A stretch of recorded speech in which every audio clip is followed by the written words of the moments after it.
What's up guys, my name is Lauren and welcome back to my channel where we talk about money and mindset as well as my family's own journey to pay off six-figure debt. So if you like videos like that, then make sure you hit the subscribe button so you don't miss any new videos. Today we're talking sinking funds. Sinking funds are, I can't say enough good things about sinking funds. When we added sinking funds to our budget, that's really when everything changed because sinking funds allowed us to account for things we weren't accounting for before. They would just go in the miscellaneous column in our budget, and miscellaneous things in a budget are hard to manage and just they get really confusing, and it just throws everything off because you can't predict how much your miscellaneous expenses are going to be, but you can predict your sinking funds. So basically, let's talk about what a sinking fund is. First of all, a sinking fund is an amount of money that you put aside every single month into a fund for a specific purpose, and you might spend it that month or you might not. And there's lots of different types of sinking funds. I actually made a video talking about different types of sinking funds, and I will link it in the video description that gets into a lot of detail about like different categories of sinking funds and stuff like that. And by the way, I just want to mention I am a little stuffed up. I'm sorry if that's like annoying to listen to, but I've been trying to put off filming because I've been sick and I can't wait anymore because I have to get some videos filmed. So anyway,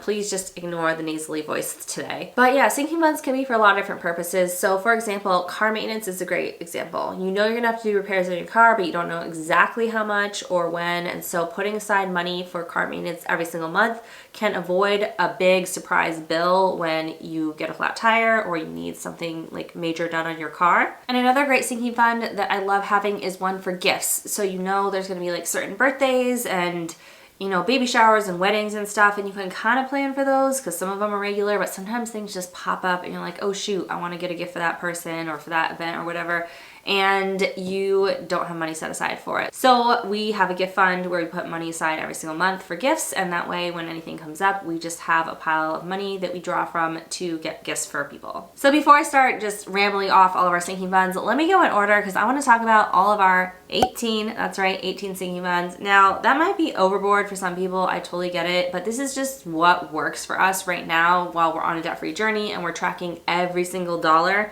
of our money. And it has been working because we've paid off over $120,000 of debt in just over 2 years. So this has been a system that has been like hands down working for us. So before we had sinking funds, in our miscellaneous category in our budget, we would have sometimes $500, $600, $800 of expenses in 1 month that just went into the miscellaneous category. Now our miscellaneous line item in our budget, we budget $25 for miscellaneous, and I'm considering just taking it off altogether because it's just, there's a sinking fund for everything. And so it just really helps us budget, stay on track, know what to expect expense-wise. We can see how much did we spend on car repairs last year? How much did we spend on house maintenance last year? How much did we spend on gifts last year? And then just try to put that money aside, divided by 12, whatever the number is, divided by 12, every single month, put that money aside into that sinking fund. So as those expenses come up throughout the year, we know we're set and we don't think we have more money in our budget than we do, and then end up going into debt, putting something on a credit card because we spent the money and didn't realize we'd have these other expenses. So let's go through all 18 of our sinking funds and talk about them. So first of all, it doesn't really count as a sinking fund, but I'm including it because I'm including all the sinking funds that are in our main checking account. This one is the emergency fund. So technically it's like separate from sinking funds, but it's essentially a sinking fund. We put money aside until we got to a certain number. We're not contributing to it anymore, but that's with any sinking fund. Sometimes you're saving up a certain amount, and then when you hit that amount, you stop because you're saving up for a certain vacation or something. So in the emergency fund, we have $9,000 in there for emergency expenses, and if we need to pay for anything that's an emergency that doesn't already have another category of sinking funds or something like that, or if we had a job loss or whatever, we could just draw from our emergency fund, and I keep that emergency fund of $9,000 in our main checking account. And that's another thing I'll just mention quickly. Sinking funds can be held in many different ways. You could have one bank account for all of them like we do. I really like that method, and I just track them on a spreadsheet in my budget. I actually have a budget template that I show you guys in my videos every single month when we do our budget and then when we do our budget recap, and it's actually available for sale if you guys want to purchase it. I'll have my Etsy shop linked below. It's an instant download to Google Sheets, and it comes with a detailed video tutorial if you've never used spreadsheets or if you just want a walkthrough of how to use it. The tutorial is very helpful. So like I said, I'll link that in the video description if you want to check out my budget spreadsheet. It comes with a net and gross monthly budget and a net and gross annual budget spreadsheet. So you get all of that when you purchase it. So like I said, you can track it in a spreadsheet and put it all in one bank account. You could have separate bank accounts for all your sinking funds, but honestly, I don't want 18 bank accounts. Like, we have 18 sinking funds. I don't want to keep track of all that. That's too complicated. And I don't like doing it that way also, because if a sinking fund goes negative, then your bank account balance goes negative. And that just would stress me out because I don't want to pay fees and stuff like that. And then another way to do sinking funds is cash envelopes. So you could just put aside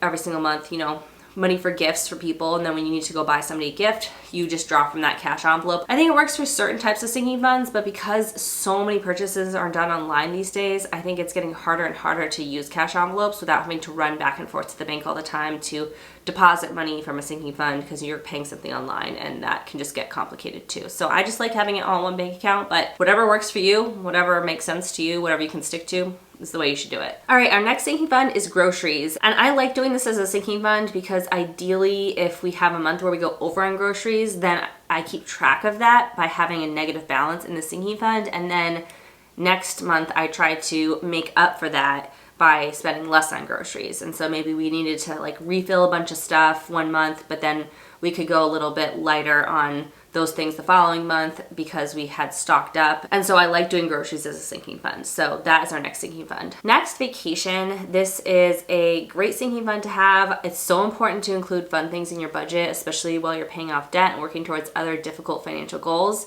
It really helps you stay on track. So we have a vacation sinking fund. So we put aside money as often as we can. We haven't taken a vacation in a really long time, and we were planning to go somewhere in April, and so we knew we needed at least $500 in that sinking fund, and so we saved up $500 before April. And so when we booked our hotel and our tickets for everything, we just paid cash out of that sinking fund, and that was such a good feeling. That's the first vacation we've ever paid cash for. Every time before that was pre-debt-free journey, and it went on a credit card. So going on vacation without accruing any debt is like the best type of vacation ever. I'll never go back to putting it on a credit card unless it's for points that I can pay off immediately because I have the cash set aside. But you know what I mean. I will never go into debt for vacation because it just feels so good to go on vacation knowing you're not getting yourself in a worse financial position. So that's why I love our vacation sinking fund. The next four sinking funds are for my husband's spending money, my daughter's expenses, and our baby number 2 that's due in July, her expenses. So we each have a sinking fund where we get money every single month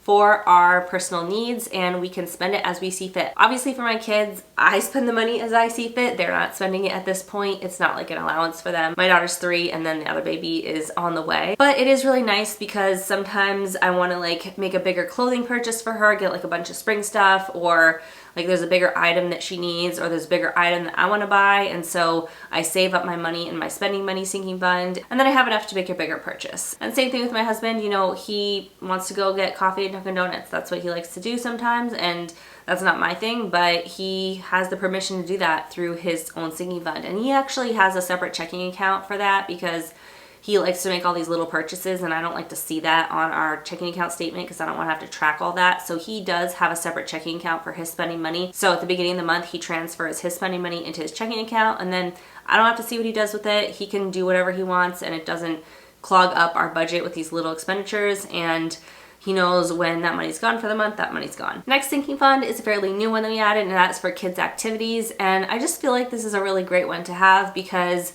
there are certain things that I want to enroll my daughter in or that she is enrolled in. I know we want to get zoo passes in the summer, and like there's some other things that we want to do regularly, and so I can add up all those expenses and divide by 12 and see how much money we need to put aside every single month in order to have enough money for our activities. And it just gives me permission to spend that money, and it's budgeted in so it doesn't surprise us when these different fees come up. Next is my cat's expenses. Pet expenses are a great sinking fund to have because you just never know what's gonna happen with your pets and when expenses are gonna come up, and there's all these random things that you have to buy. He has pet insurance. We get cat litter, we get food, he has vet visits, he gets Revolution, which is like the little topical treatment to have him not get fleas or worms or anything like that. What else? I know there's other things that come up. If you want to get him like a toy or a little bed, like all of that, it really adds up. And if it's not budgeted for and just goes in miscellaneous, like, oh, he's running out of food, we need to go spend more money on his food, that can really bust your budget because he has prescription cat food. And, you know, having that planned for in a sinking fund, putting money aside for him every single month, regardless of what his expenses are that month, we're putting aside a certain amount of money, so we know whatever he needs, he can be taken care of. Next sinking fund we have is gas, and I really love having a gas sinking fund. Before we were doing sinking funds, we still had personal money budgets, but we would take gas out of our own personal spending. And I didn't really like that because a lot of times we would take like one person's car or another person's car, and it wouldn't always like even out right in whose personal spending money it was coming out of. And so just separating that out and having a separate gas fund and putting money aside every single month for gas has been really nice. And it just, again, it's planning for these expenses you know you're gonna have, but you're not exactly sure how much they're gonna be.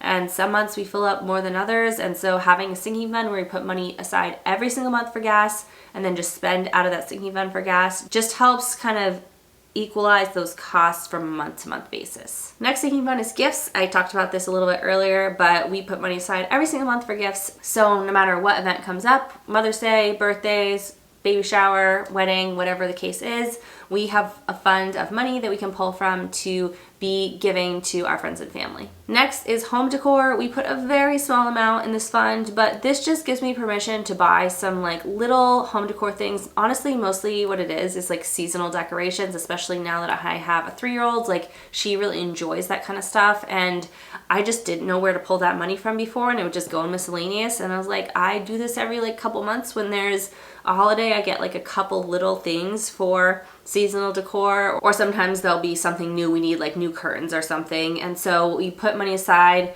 not every single month, we try to, but sometimes this gets zeroed out if it's a tighter month. But we do put money aside in a lot of months for home decor, so when these little expenses come up, I know where to pull that money from. Next is car maintenance and house maintenance. These are just great ones. If you own a home, if you own a car, hands down makes sense to put aside money every single month for those expenses, because it's not a matter of if, it's a matter of when those expenses are going to come up. Your car is going to need repairs, and so is your home. Next is cell phone. The reason we have this as a sinking fund, I didn't used to, but we financed 2 new cell phones, 2 new iPhones as a present to ourselves when we hit $100,000 of debt paid off. And I didn't like financing them because I didn't want to take on more debt, but that was the only way we could get the deal that Verizon was running. And so instead of just financing them and be like, okay, we'll increase that line item on our budget for the new increased bill, we put the money aside for the financing for the entire amount.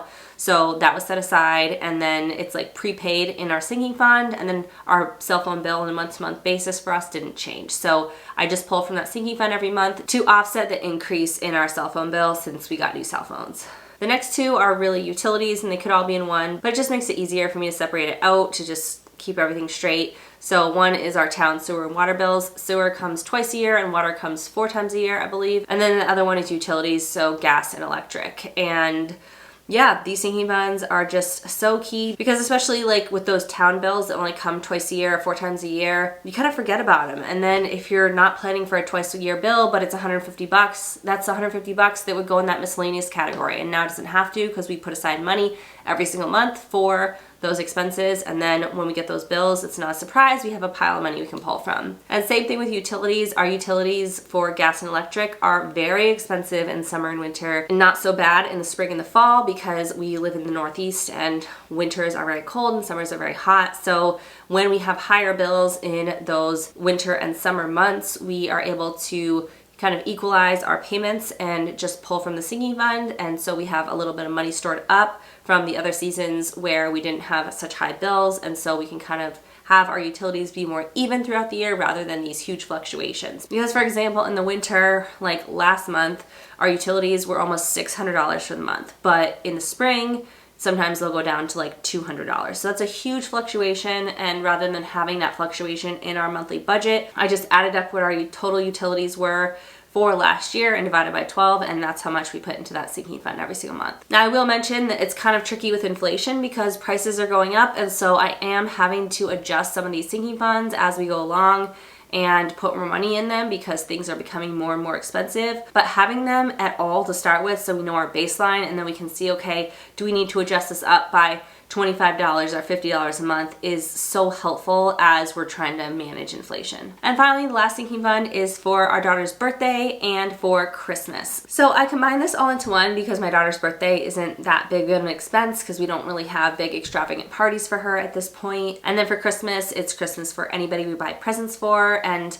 I like to do these as one and keep it separate from the gifts, because the gifts category, like, just all throughout the year we're getting random gifts from people, but Christmas is like, we can kind of predict how much we want to spend on Christmas because we know who we buy for and how much we spend approximately. So between my daughter's birthday party and her gifts, and then Christmas expenses for everything that we do for the holidays, including like Christmas cards and gifts and food and all that kind of stuff, outfits, like whatever, I can estimate how much we're gonna spend on all that and then put aside money all year round. So when Christmas comes around or her birthday comes around, we're not scrambling to find hundreds of dollars to give the type of Christmas and presents and everything that we want to give for our friends and family. So those are all of our sinking funds, our 18 sinking funds. Let me know what you think. Do you guys use sinking funds? Do you have a lot of sinking funds? Is 18 excessive? Does it make sense why we have so many? Again, I love having this many sinking funds right now. Maybe when we're debt free, we can consolidate some of these into bigger categories and not be quite so meticulous about it. But